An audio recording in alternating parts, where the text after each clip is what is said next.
Sekarang kita akan mempelajari tentang kapasitor. Nah, kapasitor ini berada di sekitar kita. Nah, kalau kamu ambil kamera, biasanya ada blitznya. Blitznya itu berfungsi adalah dari si kapasitor ini. Kemudian ada juga peralatan-peralatan elektronika. Nah, ini biasanya juga menggunakan kapasitornya pada catu daya atau pada alat-alat elektronika di rumah lah. Itu biasanya menggunakan kapasitor. Selain itu juga pada sistem pengapian mobil. Nah, ini juga biasanya di dalamnya ada kapasitor. Jadi, apa kegunaan dari kapasitor-kapasitor ini? Kapasitor ini berguna atau berfungsi untuk menyimpan muatan. Nah, kapasitor ini gambarnya seperti ini. Nah, kalau simbol kapasitor ini digambarkan dengan kayak gini. Ini ada beberapa simbol dari kapasitor. Nah, kapasitor ini misalnya yang pertama ini. Nah, walaupun di sini tidak ditulis satu positif negatifnya, tapi salah satu kakinya ini adalah bertanda positif dan satunya lagi negatif. Kalau kamu lihat ini, contohnya yang di ujung, ini kan ada tanda minnya kayak gini, berarti itu yang bertanda negatif gitu. Kemudian di sebelah kaki satunya itu yang positif. Jadi kapasitor ini tadi kegunaannya adalah untuk menyimpan muatan. Nah, berapa banyak kapasitas dari si kapasitor ini? Nah, untuk menentukan kapasitas dari kapasitor, kita menggunakan yang ini, persamaannya ini. Jadi, kapasitor itu adalah muatan per potensial. Jadi, yang ini muatan, yang ini potensial. Ini satuannya volt, yang ini satuannya coulomb. Atau, kapasitor itu juga adalah epsilon 0 A per D. Epsilon 0 itu apa? Permitivitas medium, yang mana di sini mediumnya adalah udara atau vakum. A-nya itu luas dari si kapasitor ke ping kapasitornya, dan D-nya ini adalah jarak dari kapasitor. Jadi tadi, sesuai dengan simbolnya, seperti ini tadi, kapasitor itu terdiri dari dua keping, di keping 1 dan keping 2. Soalnya ini keping bermuatan positif, yang di sini keping bermuatan negatif. Jadi A-nya di situ adalah luasnya kepingnya ini, sedangkan D-nya tadi adalah jarak kedua kepingnya ini. Jika di antara kepingnya ini tidak diisi apa-apa atau dia berisi vakum atau udara, maka rumus yang kita pakai adalah yang ini. Tetapi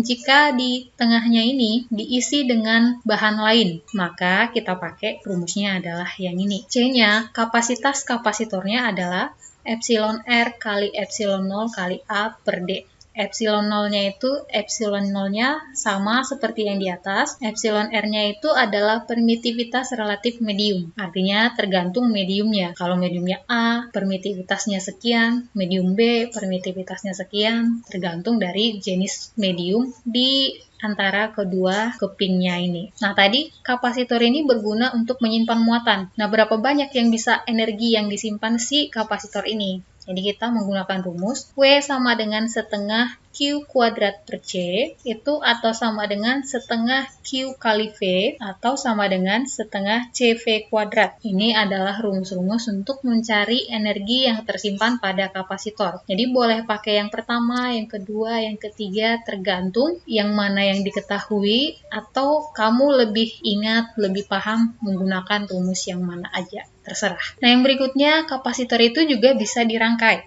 Rangkaiannya bisa berupa rangkaian seri yang disebut juga dengan pembagi tegangan, sama dengan rangkaian seri pada hambatan atau resistor. Dan rangkaian seri itu simbolnya dirangkai seri itu artinya dirangkai seperti gambar ini. Yang kedua, rangkaiannya adalah rangkaian paralel. Nah, rangkaian paralel ini disebut juga dengan pembagi muatan.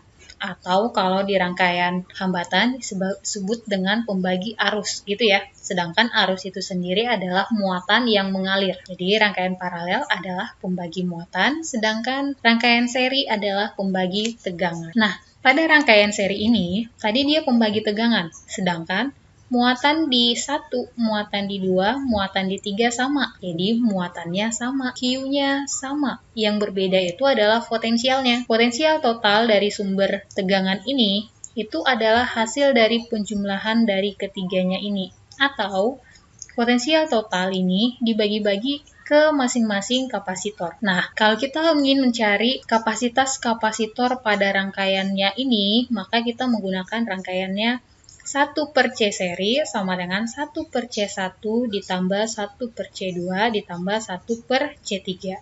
Caranya tadi, ingat tadi rumusnya, kalau C itu adalah muatan per potensial. Jadi ini tinggal kamu masukkan aja ke rumus yang ini. Berarti kalau V sama dengan Q per C. Q per C1 tambah Q per C2 tambah Q per C3. Sedangkan Q-nya masing-masing sama. Makanya persamaannya menjadi 1 per C seri sama dengan 1 per C1 ditambah 1 per C2 ditambah 1 per C3. Pada rangkaian paralel, ini tadi pembagi muatan. Artinya potensialnya sama. Jadi ini V-nya sama. Yang berbeda adalah muatannya. Sedangkan muatan total yang mengalir pada rangkaiannya ini, itu adalah muatan 1 ditambah muatan 2 ditambah muatan 3. Sehingga didapat juga di sini C paralelnya adalah C1 ditambah C2 ditambah C3. Kalau resistor C paralel berarti pakai 1 per, sedangkan pada rangkaian kapasitor, untuk rangkaian paralel dia langsung dijumlahkan saja. Tapi prinsipnya tetap sama, kalau tegangannya sama berarti itu rangkaian paralel. Kalau muatannya sama, berarti itu adalah rangkaian seri. Nah, sekarang kita mau lihat contohnya. Contohnya di sini ada 3 kapasitor. Kita namai misalnya ini C1, ini C2, yang ini C3. Masing-masing kapasitor ini memiliki kapasitas yang sama, 3 mikrofarad. Ingat, 1 mikro itu sama dengan 10 pangkat min 6, gitu ya. Berarti nanti kalau 3 mikrofarad berarti 3 kali 10 pangkat min 6 farad. Misalnya yang ditanya adalah berapa C total dari rangkaian ini. Berarti yang pertama kita kerjakan adalah rangkaian yang paralel ini. Ini rangkaian paralel, berarti kita tulis C paralel sama dengan C1 ditambah C2. C1-nya tadi adalah 3 mikrofarad dan C2-nya juga adalah 3 mikrofarad. Kita jumlahkan hasilnya adalah 6 mikrofarad. Sekarang rangkaiannya udah jadi seperti ini. Ini C paralel, yang ini C3. Nah, yang ini kan rangkaiannya udah jadi rangkaian seri. Berarti C totalnya kita pakai rangkaian seri. 1 per C total sama dengan 1 per C paralel ditambah 1 per C3.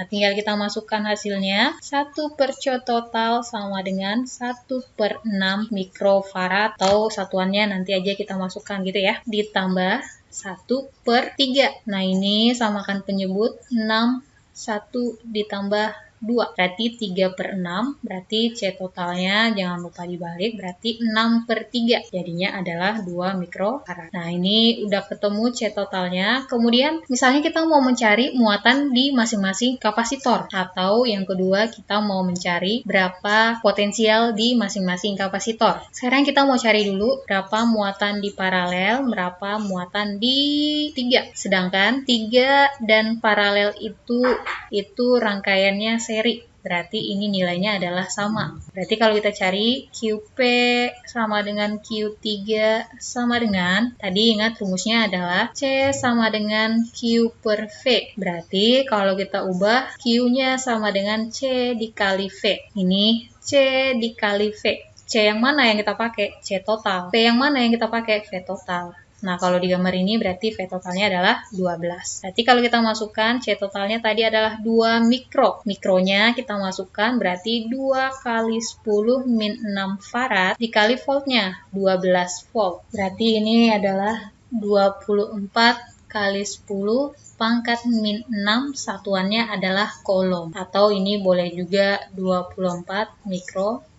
Kita mau cari dulu potensial di masing-masing kapasitor. Jadi V itu adalah dari persamaannya yang ini, V sama dengan Q per C. Berarti kita mau cari di paralel, berarti ini adalah Q paralel per C paralel. Jadi Q paralelnya tadi sama dengan Q3 sama dengan 24 mikro. Atau 24 kali 10 min 6 coulomb dibagi C paralelnya. C paralelnya tadi adalah 6 mikrofarad. Di 6 kali 10 min 6 farad. 24 bagi 6 sama dengan 4 volt. Berarti V di paralelnya ini sudah ketemu sebesar 4 volt. Karena V paralel itu rangkaian paralel berarti sifatnya tegangannya sama, maka kita udah dapat V1 sama dengan V2 sama dengan V paralel. Sama dengan 4 volt. Nah, sekarang kita mau lihat pada V pada kapasitor yang ketiga. Berarti ini sama juga Q3 per C3. Q3 tadi sama dengan Q paralel sama dengan 24 mikro. kali 10 min 6 kolom per C3. C3 adalah 3 mikro, berarti 3 min 6 farad. Berarti ini adalah 8 volt. Atau sebenarnya penjumlahan juga bisa. Jadi kan 12, di sini tadi 4, berarti sisanya udah pasti 8. Jadi dari sini kita ketemu C totalnya V1, V2, V3. Kalau kita mau cari Q1, berarti tinggal kita pakai C1 kali V1. C1-nya berarti 3 mikro, berarti 10 min 6 farad dikali V1. V1-nya tadi adalah 4 volt. Berarti ini adalah 12 kali 10 min 6 kolom. Atau ini sama dengan 12 mikro kolom. Kalau kita mau cari Q2, berarti sama juga. C2 kali V2. C2-nya tadi adalah 3 mikro, 3 kali 10 min 6 farad. Dikali V2-nya juga tadi adalah 4 volt. Sama dengan 12 kali 10 min 6 kolom. Atau ini sama dengan 2 mikro kolom. Nah, kenapa Q1 sama dengan Q2-nya sama? Padahal ini rangkaiannya adalah rangkaian paralel. Nah, kenapa sama? Karena kebetulan nilai C1 dan C2-nya sama. Kalau nilai C1 dan C2-nya berbeda, maka nilai Q1 pasti berbeda dengan Q2. Jadi ingat tadi, kalau rangkaian seri berarti muatannya sama, kalau rangkaian paralel berarti tegangannya sama. Nah, sampai di sini pembelajaran kita hari ini. Nanti kita akan perdalam melalui pertemuan kita di Google Meet. Terima kasih.